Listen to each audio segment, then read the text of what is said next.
Internet. A stream online. TNTRadio.live. Today's News Talk Radio. TNT. And welcome back to the program. I'd love you to get active on the online chat, tntradio.live, or send an email through, I said through with an F, through the website.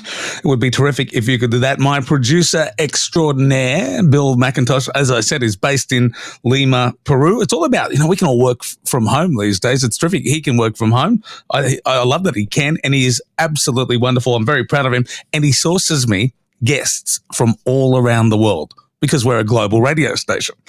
Now, this next story, usually I have to wonder where they are. So I'll read the beginning of this, and you'll know why I already figured out exactly where it was, because only one place could have been this bad.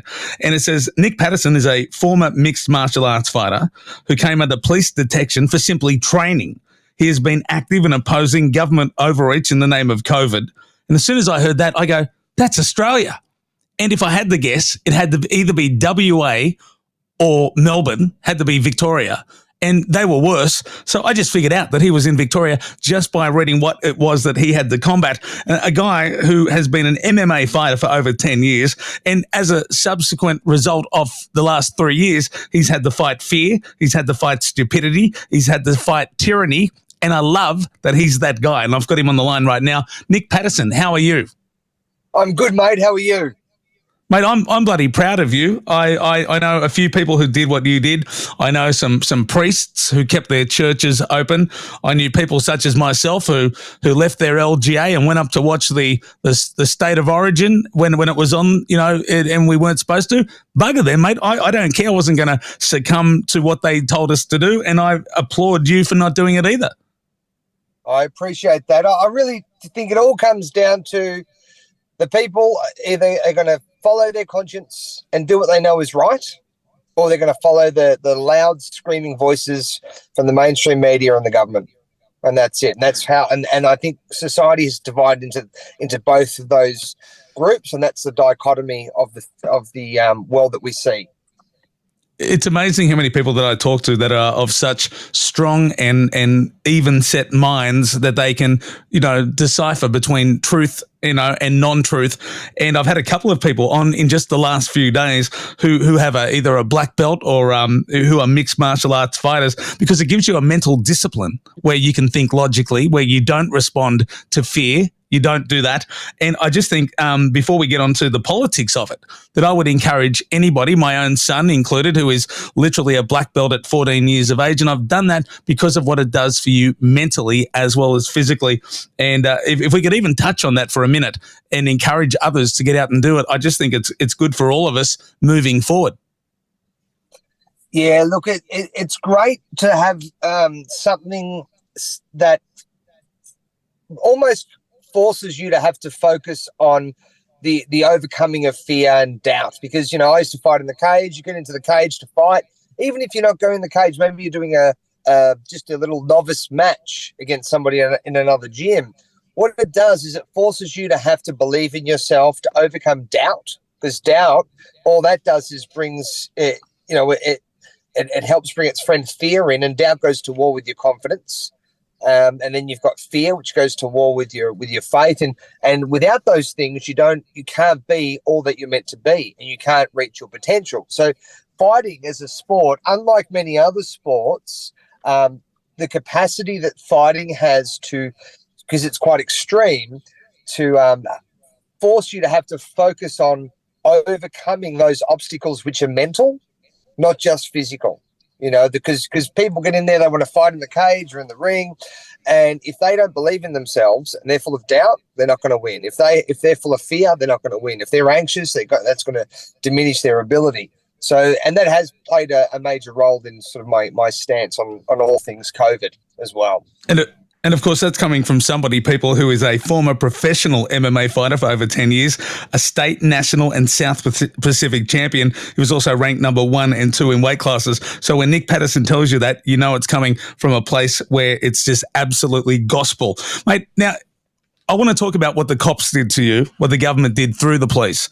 Of course, it was absolutely essential for them to mandate that police get the vaccine, because that meant that those who were smart enough to see through the BS were going to go. So you were to expect no sympathy from the police who rocked up to your place, because all the good ones had been benched. And of course, the mentality of those who had put their arm out and succumbed to the lies were going to have no sympathy for those of us who also chose not to do it. So what was your experience with the police? Well, it was interesting because as soon as the whole shutdown happened, the lockdowns, I saw it as an opportunity to inspire people, and inspire just means to have the spirit in. And I thought, how do we get the spirit of courage and confidence in the world? Because obviously the loud voices on the big screen, all they do is push fear and doubt and diminish people. And turn people into minions. So I thought, well, this is a great opportunity to stand up to these people. I truly believed at the time, this is my ignorance, that the law would protect me, because I knew that the human rights charter that we have in Victoria wasn't suspended because they have to do a declaration of override in the parliament, and that never happened. So for that reason, I thought, well, until they do their part, I'm not obligated to shut my business down. So this is, I mean, I've got to run through it quickly, but basically that I was the first business to publicly, in a big way, stay open, which got me a lot of attention for good and bad. I got a lot of negative attention. I had to shut down my gym page because of all death threats and all sorts of horrible messages that were coming through. And my wife is the one that reads through those and responds to those messages. So I thought I better just shut this down completely, because I don't want my mother or my wife to have a heart attack. And so that got me a lot of attention, and we had some viral videos from that interaction with the police. From the police came to my gym, and it was very early on it was 2020 April, in the first lockdown. This was the first one worldwide. The police ended up coming, threatening arrest. They didn't arrest me, they left. And then they came back 2 days later with 22 police and a member of the DHHS health department. And we had another interaction in which the police ended up leaving and not arresting me, even though they threatened to arrest me. So that ended up becoming another viral video until my Vimeo channel was shut down, and then my YouTube was shut down, my Instagram and Facebook was shut down as well. So I lost my voice. So I've been relying on other mediums like, TNT Radio, and Avi Yemeni's been helping me a lot and supporting me to get the message out. But from my initial sort of stance, which was all about inspiring courage in people, that if we just follow the law, we should be safe and protected. And if we follow our morals, which the law actually is meant to be aligned with, all of this will blow over and we'll win our freedom back. And it didn't happen like that. What happened was go on. No, you go. Yeah. Well, I was just going to say, because the government just basically, they just sent more and more agents to my gym and to my house. I had police, I had public order response, critical incident response police turn up to my house in the middle of the night, follow me in a shopping centre car parks and pull me over and laugh at me and harass me. I had I've been followed by the police around my house walking the dogs. I even had police. I actually had 18 police cars and Channel 7 turn up one particular night. And this is divine providence, because I used to run these meetings at my gym where we would discuss the law and how we as business owners could navigate through all of these ridiculous policies that are obviously there to destroy the little guy. And because I was having these gatherings, I had this feeling that the police were going to come on this particular Saturday. And this was about a Wednesday. And then I thought, so on the Wednesday, I'm having this feeling. And so I reckon the police are going to come. I had no warning, but something inside of me said they're going to come. So what I did was I did a post on Facebook originally saying, we've got this meeting. If you're a gym owner, business owner, come down. And then I did a follow-up post saying, look, if you haven't been cleared by our security team don't just contact me first, and I'll let you know if you can come to our meeting. Now, we didn't have a security team, but it was just my way of sort of vetting who was going to come to our meeting. And what happened was anyone that I knew, I'd say, look, we're going to do a Zoom, but don't tell anybody. And anybody I didn't know that might have been a police officer, I thought, you know what, just not this time, it may come next time. Well, anyway, we're on a Zoom call, and 18 police cars turn up out the front of my gym for this 6 o'clock meeting at my gym, and Channel 7, and they turned up at the same time, which shows you that the Channel 7 and the police are working together, and it's that was coordinated. Yeah, no doubt. Yeah, absolutely. Yeah. So that happened. I even had police just park their cars out the front of my gym. They wouldn't even try to arrest me. They just would park their cars out the front so people wouldn't come into the gym because they'd be scared of the police, because people are scared of the police, and I wonder why. Okay, they're an autonomous force with no morals. That's and we've seen that in action. So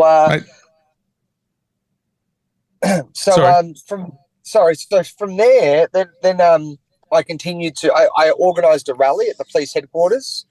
We organised a few rallies in the city, and one of them at the police headquarters, where we informed the police that they were acting under dictation, and that the law, their own Victoria Police Act, says that it explains what their powers are, and that they can't be directed by the government. And I even had a notice for them that had the case law that was relevant to our country about acting under dictation. And I just gave it to them, kindly gave it to them, but there was about 30,000 people with us when we gave it to the police at the police headquarters. This was not during a lockdown either. And I think Rukshan covered it, and another guy, Anthony Burge, and I posted those videos up on my Instagram and Facebook, and the next day, you have been permanently disabled and you cannot appeal this decision. Now, I can't. Well, mate, I can't. Yeah, I can tell you, mate, there was certainly more of us aware, because I was aware of that. I had one of our listeners ring in and let me know at the previous place I worked in, and I mentioned it on a national network. So, mate, you were spoke about at least at one place in the commercial media, and that was me. Mate, now we did need to get to a commercial break, but on the other side of it, I just want to paint a picture for people, because I couldn't help but think while you were telling me all the things that happened to you, that, I mean, here you were doing all the right things, training people to do good things, looking after people's actual health. Meanwhile, all the good police had been benched. We had the bad police working in conjunction with the media to intimidate you and possibly shut you down. And the very kind of person, and when I thought about this, it reminded me of this situation yesterday over in France with the Syrian refugee running around stabbing the kids. And I couldn't help but think, if we had somebody like you, Nick Patterson, or one of your students around, that would never have happened, because you'd be the type of guy that had shut that crap down in about 2 seconds. And here's the police, firing rubber bullets at all the good people, bashing people, pepper spraying good people who were correct, and in the meantime doing the work in conjunction with the media of our politicians who got the whole thing wrong. And it makes me bloody mad. Mate, we've got a lot to talk about, and we'll do that on the other side of the break. Great news. The news. We have news. Great news. Great news. Great news. Great news, my friends. Listen. TNT Radio News. Matt Boyland here with a look at your TNT headlines. The Pentagon is set to unveil another $2 billion military package for Ukraine in an effort to bolster the country's air defences. It comes after Kyiv launched its hyped-up counterattack against Russia. France is in shock after a father went on a stabbing spree in a children's playground in the French Alps. And former US President Donald Trump is being charged with violating the Espionage Act over classified documents found at his Mar-a-Lago mansion.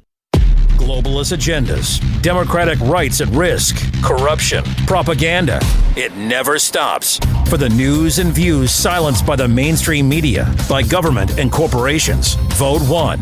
TNT Radio. Free speech always has a home here. Stay up to date with the latest live news and current affairs, delivered by our lineup of expert commentators and hosts. Listen to TNT Radio anywhere you go. Ask Alexa or Google to play TNT Radio, or download the TNT Radio app for free from the App Store or Google Play. Today's News Talk. This is TNT Radio.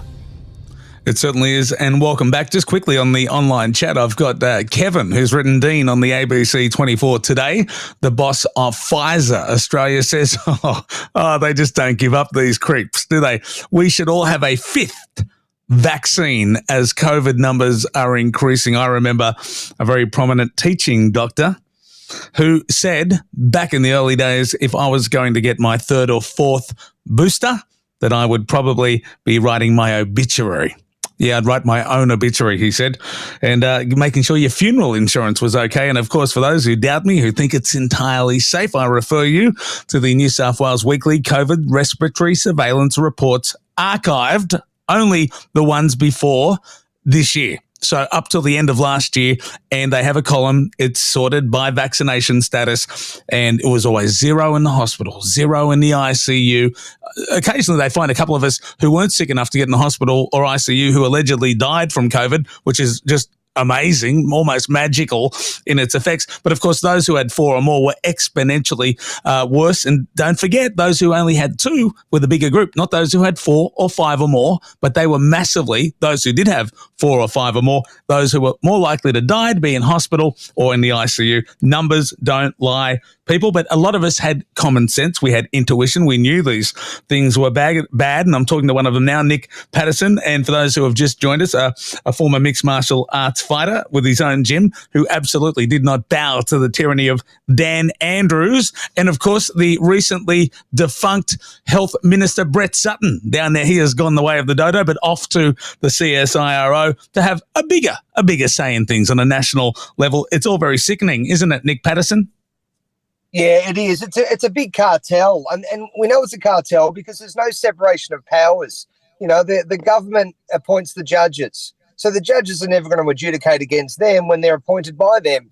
You know, you've got the police commissioner and the deputy commissioners are appointed by the government. You know, so they're placing their own people in there. You've got IBAC, and interesting. Because we had a big incident with the police in which I got put in jail. I had my shoulder dislocated. I ripped out of its socket, didn't commit any offence, and I've shared the footage live. A lot of people have covered it. Rebel News has done a lot to get it out there. And, you know, I had all these police lie about what had happened. So we did an IBAC complaint.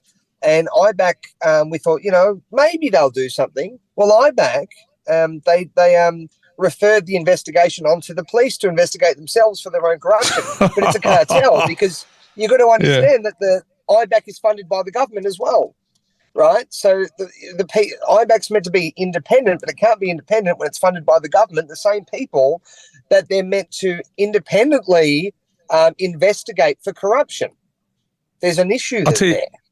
Mate, the world couldn't possibly be this mad if they didn't have all their ducks in a row, if they didn't have all the white ants in the woodwork. In fact, there are so many of them, there is no woodwork. It is strictly a whole bunch of white ants hanging onto each other, and I'm hoping that's going to fall apart imminently. I remember sharing a video of yours when I was doing national talkback radio elsewhere, and normally, you know, you'd get a few thousand likes on a video that you know, the likes of what you had put out there, and it literally got 4 people saw it because they were shadow banning anyone who was doing anything like you.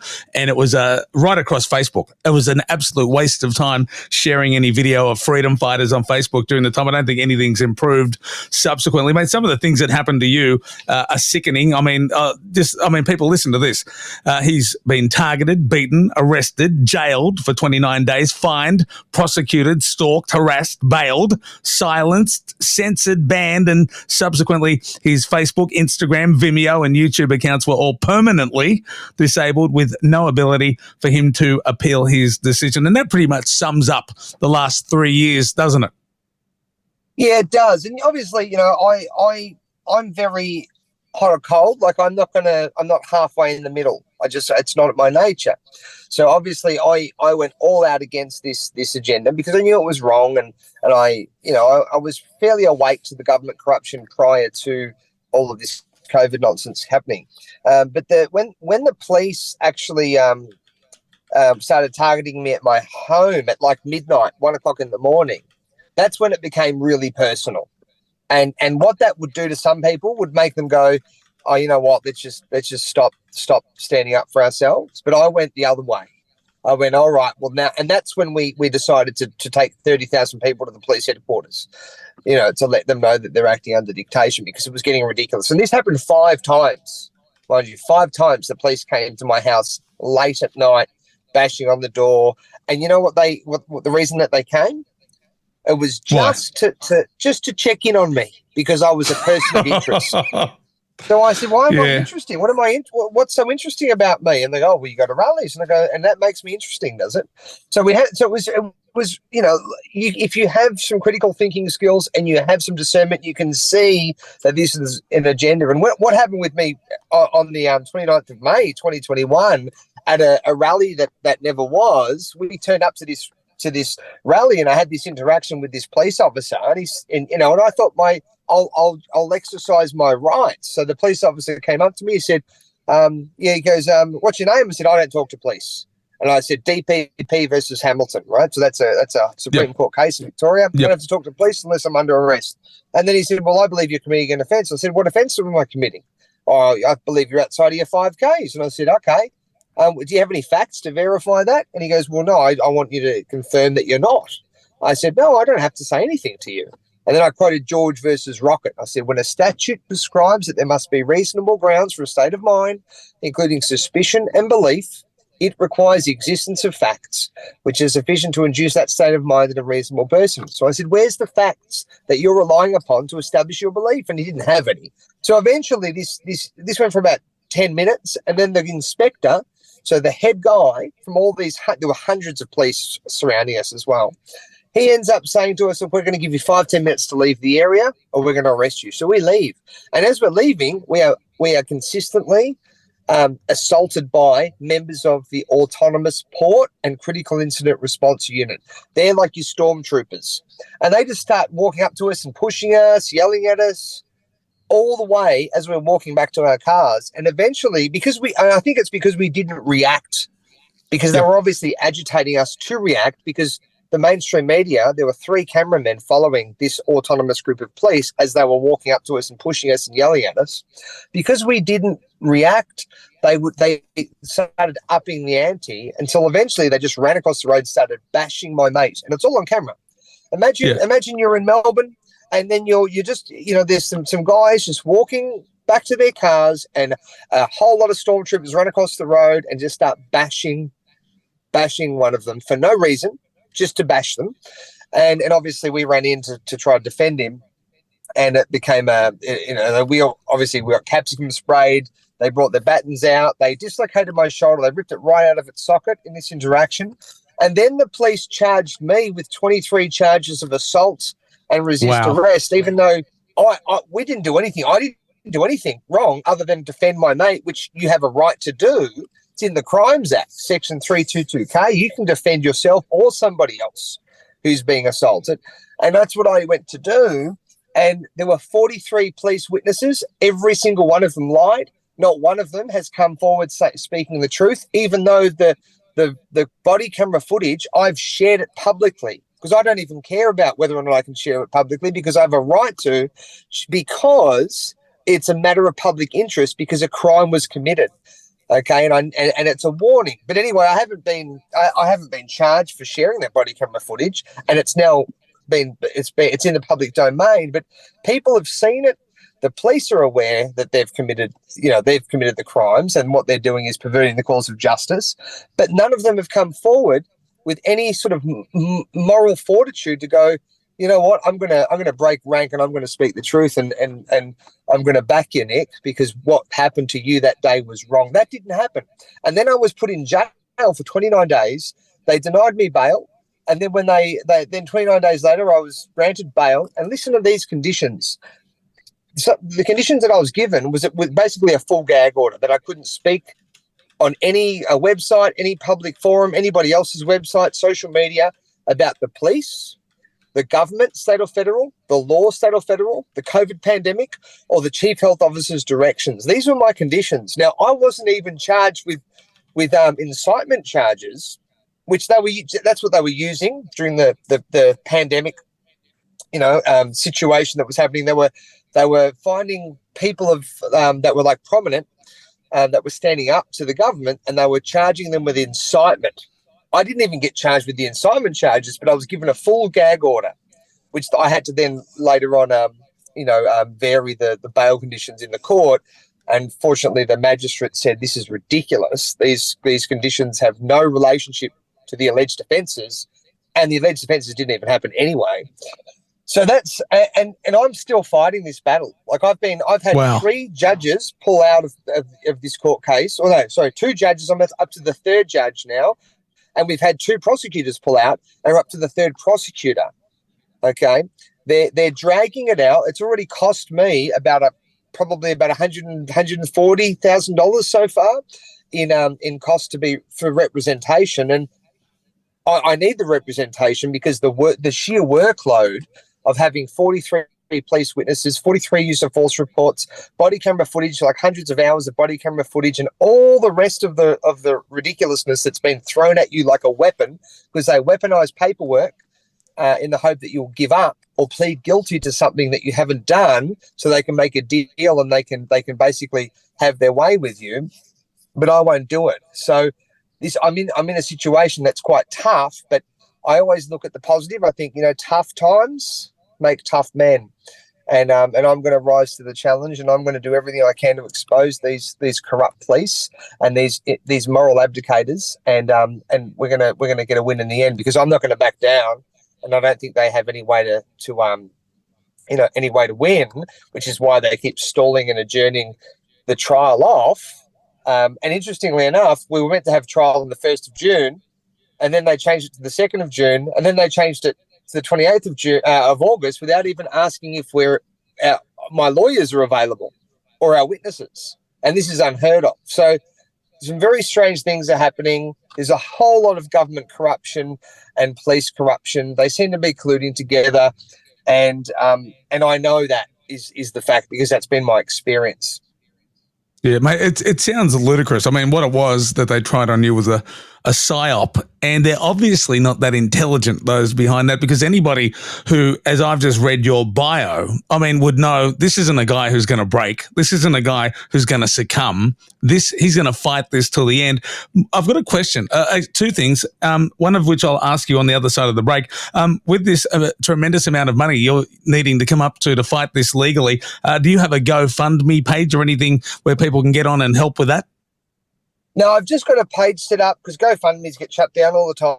And so I've just set up a Stripe account on fightcorruptpolice.com. You just go to fightcorruptpolice.com. I've got a page there. And if people want to donate and support me there. Look, I've had other court cases, like the one where they tried to shut my gym down. I was convicted for that. I represented myself. And then I went to a judicial review in the Supreme Court. I self-represented on that one as well. I had some help from some friends, and then I ended up overturning that decision. So I'm willing to go out there and do it myself without the money. But this big trial, there's so much work that I can't do it, and that's where I do need some help. And I'm willing to acknowledge that I need to get the community involved. Well, you certainly due some help. And for those listening, the fight that you're fighting is a fight that I think all of us, A, were fighting, and B, I strongly suspect, and I hope I'm wrong, that in the future we'll have to fight again. I've got a bunch more questions if you can hang around for a few more minutes after the break. Thanks. All right, we'll be back, everyone. This is TNT Radio. De-weaponizing weather with reality and perspective. I wrote a blog on CFACT a couple of weeks ago about the 3 Ds of climate change: deceit, distortion, and delusion. Well, let me add disgusting to that. The disgusting display was in the form of Chuck Schumer. Now, I don't think Chuck Schumer is a disgusting person. I think that he is influenced by disgusting thoughts to try to blame climate change for all the smoke in the Northeast. First of all, the origin of the fires. And this was the most remarkable thing I've ever seen. I don't know if you've seen the video. They all started at once, the clear skies, in a place that is normally cool in the month of May, Quebec, that was cooler than normal in much of the area where the fires started, and wetter than normal to the north, and not nearly as dry as what's been going on in the United States. and they all started magically at the same time. Yeah, I guess they're now space aliens, and they're working with the CO2 ferry to magically light things up, because that's what you would have to believe. And I got news for Chuck Schumer. Why don't you take a look at what's actually going on in Canada? Their springs have been cooling over the last 10 to 15 years, and that's actually been helping drive wildfires in Canada down. It's disgusting. That's the only word for it. And it ought to wake people up on our side of the issue to how low they will go to drive this point home. Disgusting, delusional, distortive, and deceptive. This is TNT climate and weather watchdog meteorologist Joe Bastardi, asking you to not be disgusted with the weather. It's one of God's greatest gifts that you could possibly have. And enjoy the weather. It's the only weather you got. Imagine $11, thanks. people driving through your workplace. Oh dear. Well, that's what road workers live with every day. Jeez. So don't make it dangerous by driving carelessly through roadworks. Look up, slow down, take care. Where are my chips? That was a fresh pint. Because you wouldn't like it. Authorised by the State Government, Perth. Info at your beck and call. The stunning developments. Stay tuned for updates. Just tell your smart device to play TNT Radio. And we're back with Nick Patterson, somebody I would describe as a veteran of the war that was the pandemic in Victoria. And mate, one of the questions that I have to ask, I mean, I do realise that, you're settled in Victoria. You're a father of 5 children. And by the way, you're homeschooling the kids, mate. And I just see some tremendous results of my friends who homeschool. And I ask myself quite often why I'm not doing that with my son. Perhaps I should, perhaps I'll change, but I'm digressing there. Mate, why are you still living in Victoria? Surely that Queensland, what a beautiful place. Yeah, and we've got family in Queensland on Magnetic Island as well. But I can't even leave the state because of the bail conditions. I can't leave the state. Wow. Yeah. And I actually did leave. I left to go to Perth because we started the Australian Peacemakers, which is like a ministry group that were, we were organising rallies, and we did an event in Perth, and I was able to leave. But then when I wanted to do the Sydney one, because I had a Sydney Christians Unite event, the same police informant denied me the ability to travel. So there's no sort of consistency with any of this. It's not a rigid system. It's obviously very subjective, and it changes depending on how they're feeling on the day. Mate, it's funny. I heard you say. Sorry, that you left Western Australia. That was a bit like Hotel California in the day, wasn't it? It's a lovely place, but you can never leave.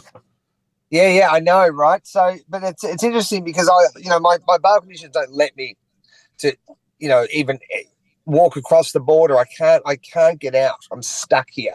But I'm also one of those people that's very hopeful.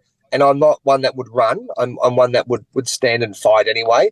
I like to think of those Scottish people fighting, the English, like in that movie Braveheart, Braveheart. And they stood and fought, they didn't run. And I like to think of, if I leave, then I'm leaving all the other people they're trying to fight and defend their properties and their rights in this state. So I think there's a reason why I'm here and why I can't leave. And I think it's a responsibility that I'm happy to take upon, and I feel that I'm obligated to. Spoken like a true warrior as we cry freedom. And I've got to ask you this question. Do you think we're done? Do you think, I know you're not done. I know they're dragging this on. They're doubling down. Just when you think, all the evidence would suggest, hey, we made the mistake. We're sorry, mate. And that would end. But moving forward, do you think that we're done with lockdowns? Do you think we're done with the tyranny, or do you think it's only going to ramp up and come back? I think the next thing is just going to be the climate change narrative. I mean, these people exist in a lie. The narrative is their ability to get power. Okay, so that's why they attack people like myself who have platforms or did have platforms who are attacking the narrative, because what we're doing is we're destroying their power base, right? So the new narrative they're creating is obviously the whole climate one, which is based off just fairy dust, and they're going to use that, I think, in a very similar way. And I think they're going to work out that or apply a lot of those mechanisms that they used on us during this alleged pandemic with the whole climate change narrative, which is I think I think that's the big one that we have to get ready for, because that's the one that'll affect our food, our ability to work, our ability to travel, and they're gonna say things like rhetoric such as it's for your own safety. It's because we care about you. And I just find it remarkable that people can fall for this stuff, and at the same token, they would agree that these people that are in government are meant to be our public servants, but somehow they've become our rulers. And how do they not see that there's all these conflicts of interest in our system where they're all supporting each other and each other's narrative in this compartmentalized system. The police don't follow the law; they follow what the TV says, what the government officials say, regardless of what the legislation says. And like I said, IBAC is funded by the government, and when they get an investigation that's a legitimate one, which is one of the public interest, they just handball it back to the police, and then you get the courts who won't adjudicate on anything unless you use every bit of strength and every bit of energy and resources that you have to finally get them to adjudicate on it. So already the system's damaged and it's broken and it's corrupted.